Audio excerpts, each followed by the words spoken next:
Breaking news చూస్తున్న మాజీ మంత్రి విడుదల రజనీ చుట్టూ ఏసీబీ ఉచ్చు బిగిస్తుంది.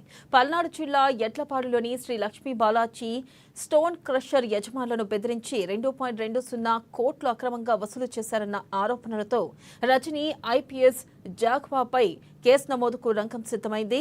ఇక ఇందులో జాష్వాపై విచారణ చేపట్టేందుకు అవినీతి నిరోధక చట్టంలోని సెక్షన్ 17A ప్రకారం ఏసీబీ తాజాగా సీఎస్ అనుమతిని కోరింది. ఇప్పుడు విడుదల రజనీ విచారణకు అనుమతించాలని ఏపీ గవర్నర్కు లేఖ రాసింది ప్రభుత్వం. దీనికి 1-2 రోజుల్లో ఆమోదం లభించే అవకాశం ఉన్నట్లు సమాచారం.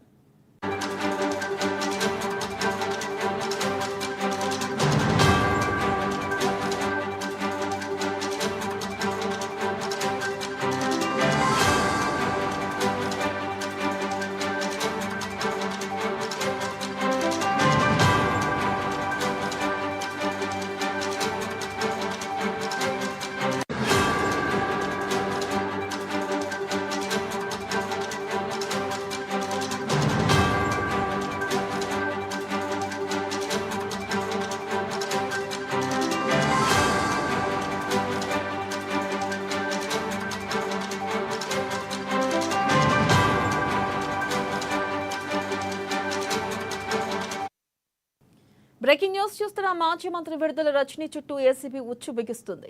పల్నాడు జిల్లా ఎడ్లపాడులోని శ్రీ లక్ష్మీ బాలాజీ స్టోన్ క్రషర్ యజమానులను బెదిరించి 2.20 కోట్లు అక్రమంగా వసూలు చేశారన్న ఆరోపణలతో రజనీ ఐపీఎస్ జాష్వాపై కేసు నమోదుకు రంగం సిద్ధమైంది. ఇందులో జాష్వాపై విచారణ చేపట్టేందుకు అవినీతి నిరోధక చట్టంలోని సెక్షన్ 17A ప్రకారం ఏసీబీ తాజాగా సీఎస్ అనుమతిని కోరింది.